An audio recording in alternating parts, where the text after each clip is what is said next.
Welcome to another edition of Life, Love, and Philosophy. This is the fourth in a series of programs I'm doing on heroism and what famous thinkers in philosophy, psychology, literature, and religion have said about it. Among the questions I shall be addressing in this program are the following. We know there are heroes of action. Is there such a thing as heroes of thought? Do we need heroes and heroines? And finally, does it matter who our heroes and heroines are? First, as is my custom, a brief review of the last program. Last week, I dealt with the question, what kind of heroism might one see in one's immediate environment? For example, one's workplace, family, neighborhood. Thoreau provides some illumination here. He said the following, "The hero is commonly the simplest and obscurest of men," and I would add women.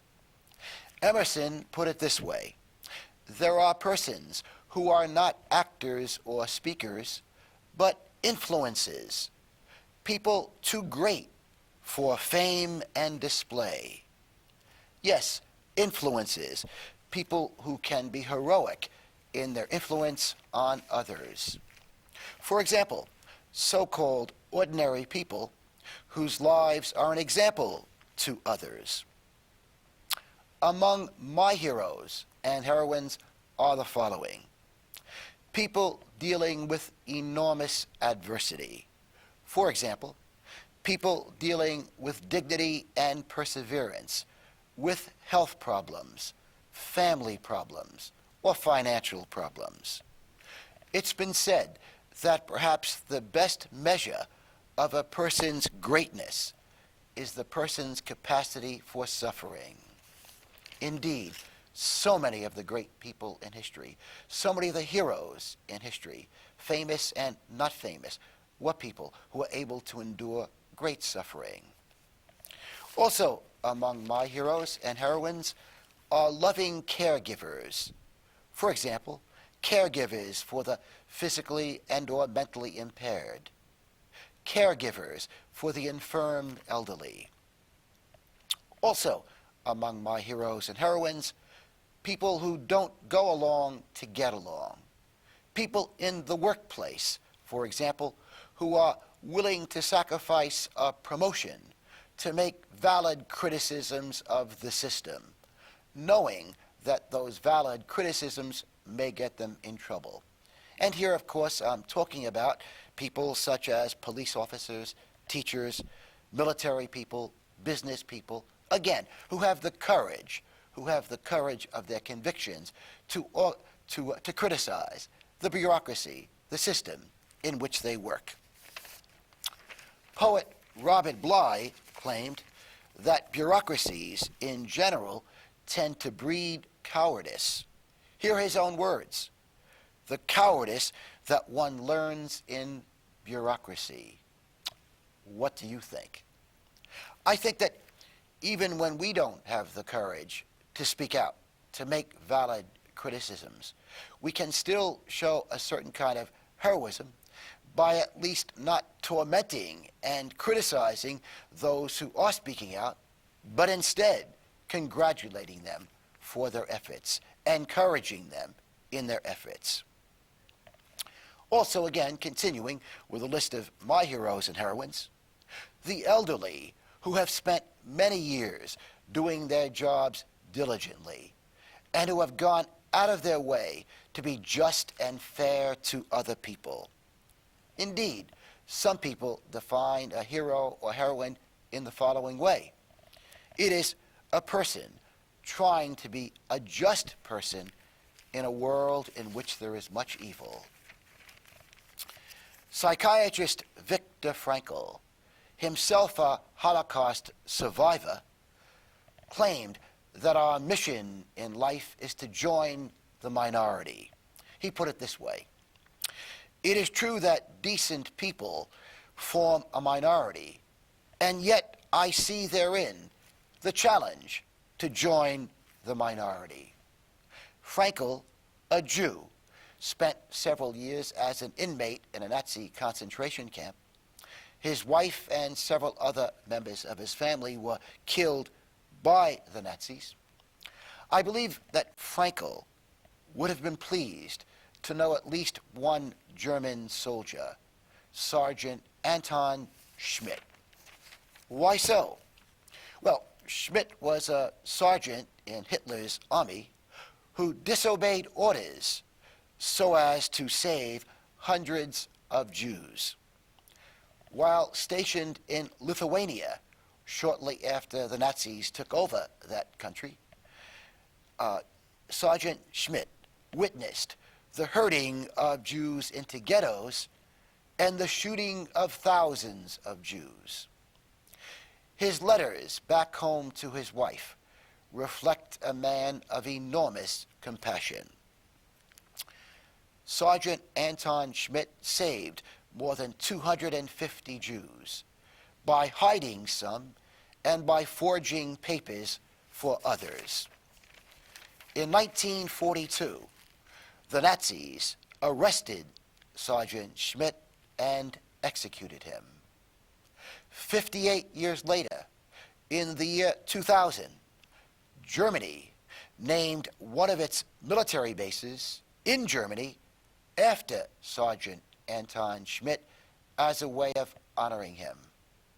And indeed, the renaming of this military base for Sergeant Schmidt was quite interesting in many respects, but one of the respects in which it was very interesting is that his name replaced the name of a Nazi general after whom the military base had previously been named.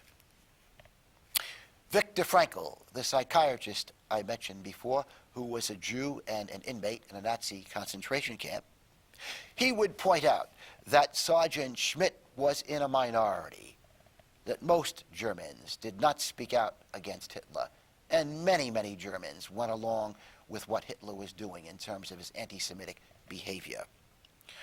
Just as, by the way, the people in the United States who fought to save and to help black people escape from slavery were in the minority.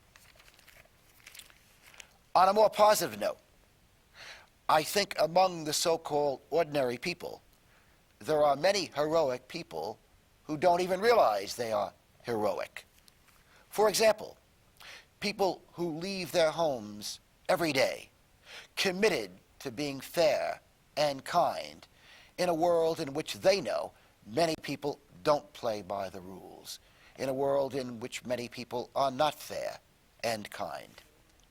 Among these people, and I again refer to them as the so-called ordinary people, because in my opinion they're really extraordinary people, among these people could be the boy or girl working in the mailroom, the bus driver, the conscientious teacher, the police or fire officer, the owners of the mom and pop store, the construction worker, the nurse, the social worker, moms who volunteer to be Girl Scout leaders, and many others.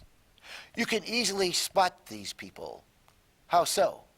Well, these people are happiness givers, in contrast to the happiness stealers among us.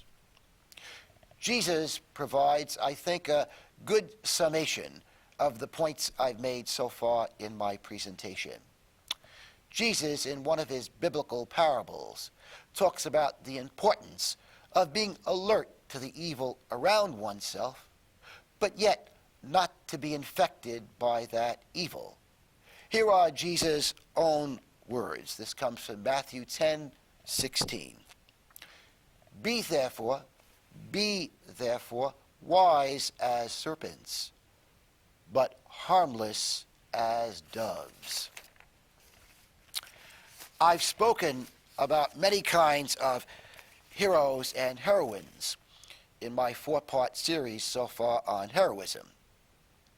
There are, of course, heroes of action, but there are also heroes of thought. With regard to the latter, some of these heroes and heroines are famous, some aren't. This kind of heroic person could be a family member, friend, teacher. These people help us to see what's really important in life. A hero?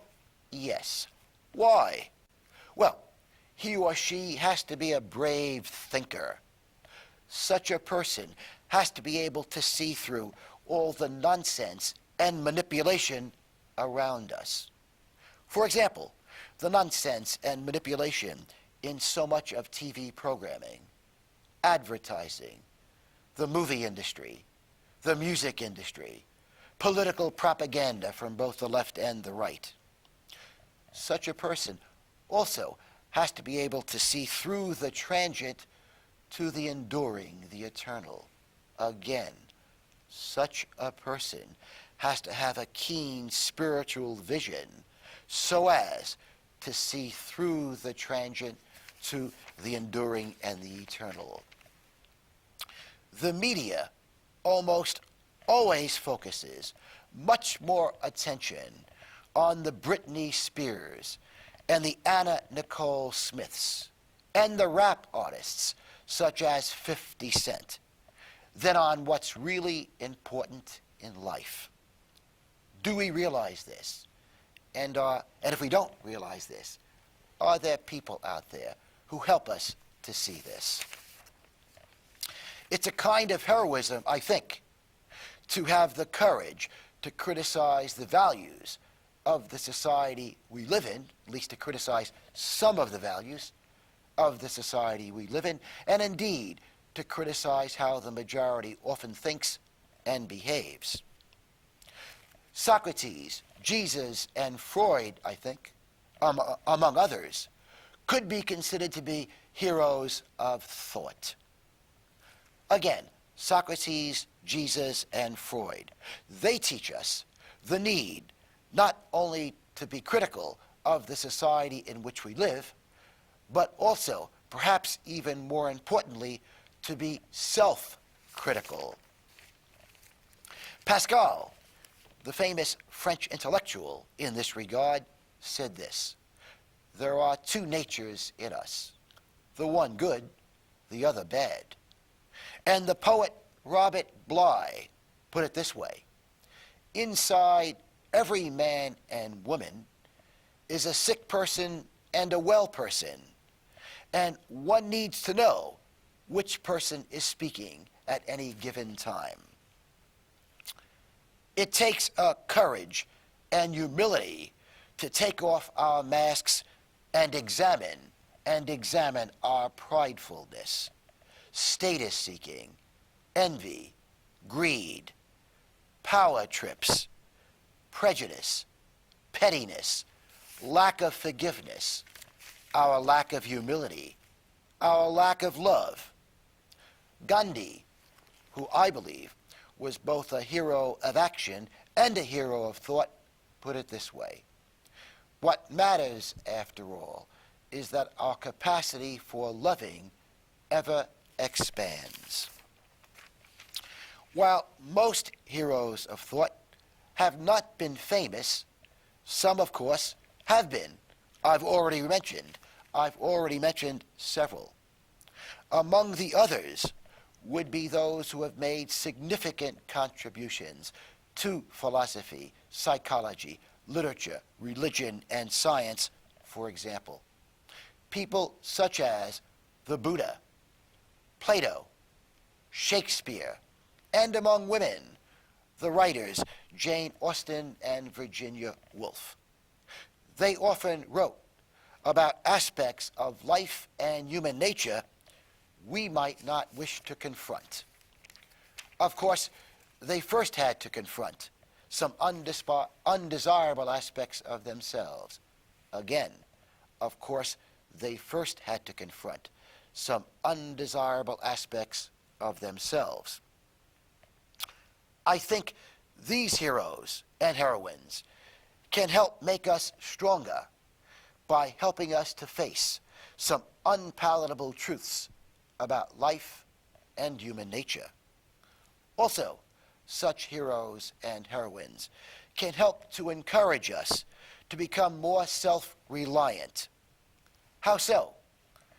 They encourage us to rely more on ourselves than on society as a guide to the way in which we should live, as a guide, so to speak, to the good life.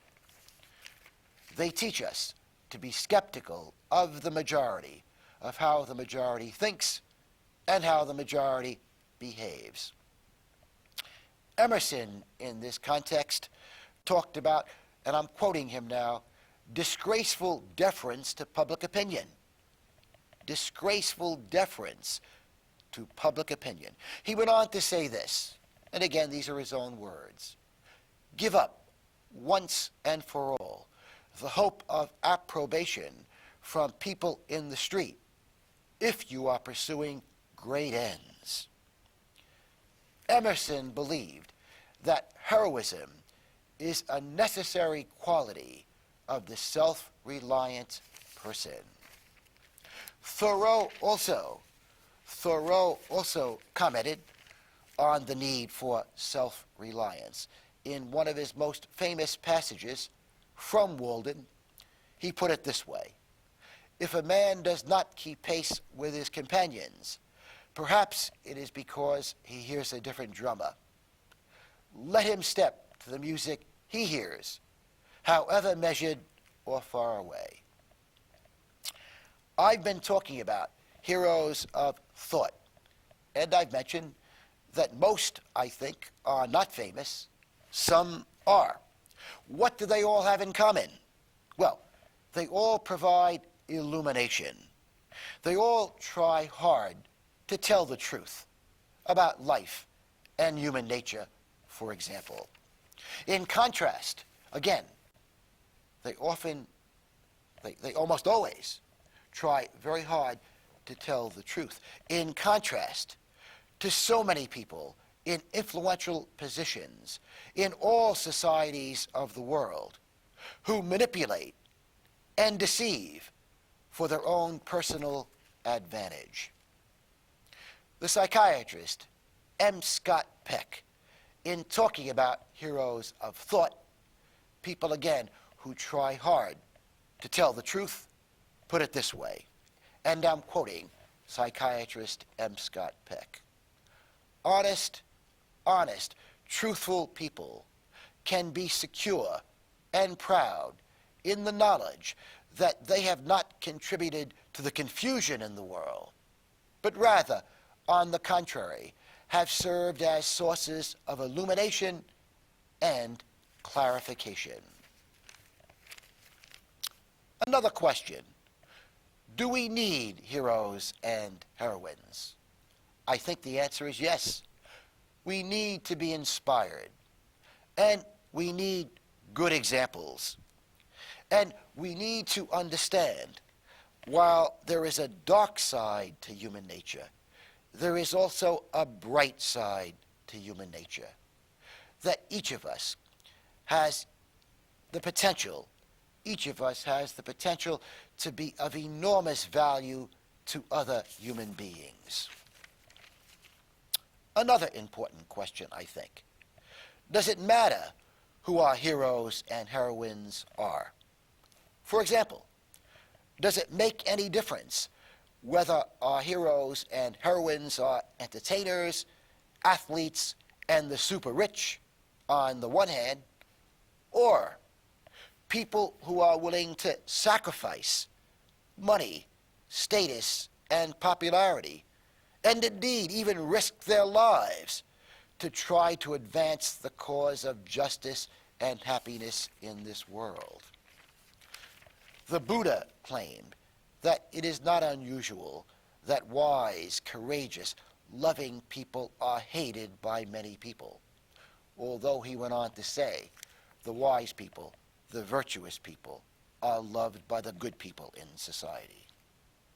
And Jesus reminds us that it is not unusual, it is not at all unusual, that the best among us will not be appreciated.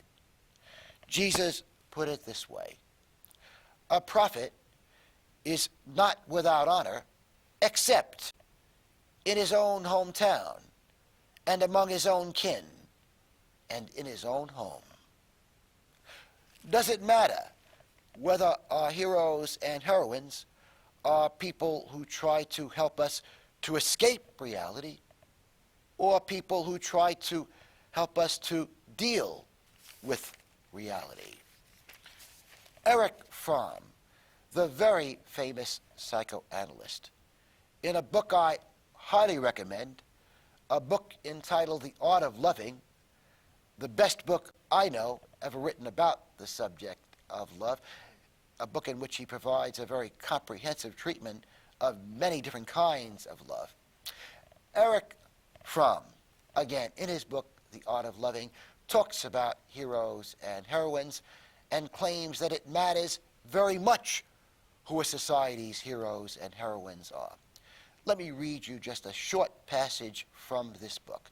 And I must point out, the book was written in 1960, but I believe is still very relevant to people living today.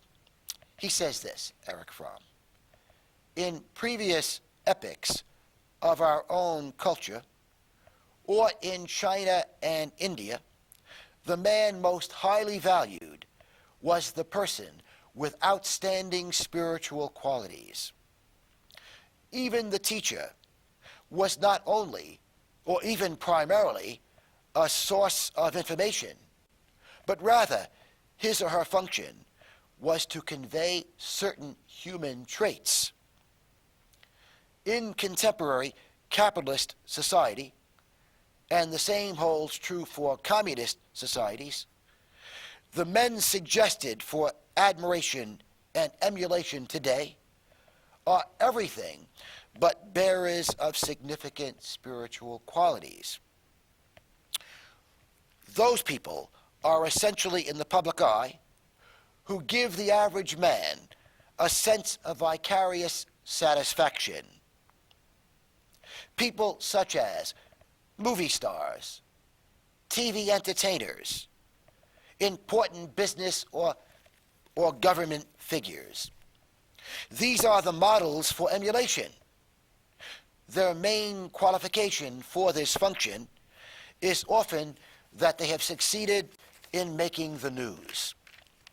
Fromm goes on to say this, and this is really the important part, I think. Yet, the situation does not seem to be altogether hopeless if one considers the fact that a man such as Albert Schweitzer has become famous in the United States. Albert Schweitzer, of course, was the famous medical doctor who spent more than 30 years in Africa treating the poorest of the poor. Fromm goes on to say this: if we should not succeed in keeping alive a vision of mature life, then indeed we are confronted with the probability that our whole cultural tradition will break down. And here are his most important words: this tradition is not primarily based on the transmission of knowledge, but of certain kinds of human traits. If the coming generation will not see these traits anymore, a 5,000-year-old culture will break down, even if its knowledge is transmitted and developed. What psychoanalyst Fromm is emphasizing here is that it's not enough to transmit knowledge from one generation to another. Technical knowledge, so to speak, among other kinds of knowledge, by the way. It's essential that society transmits certain human traits from one generation to another. And among those traits are integrity, courage, love, compassion, a spirit of service to others, and the ability to think critically. I have a few minutes remaining, and what I'd like to do first of all is to recommend a book I alluded to in passing during the course of this program, a book that is one of the best books I've ever read, a book that's not difficult to read, by the way, and I think helps people to acquire wisdom and some real illumination about life. The name of the book is Man's Search for Meaning by psychiatrist Viktor Frankl. I mentioned Frankl was a psychiatrist and a Jewish inmate of a Nazi concentration camp for several years. He was very young, by the way, at the time, and yes, was a psychiatrist at the time he was an inmate.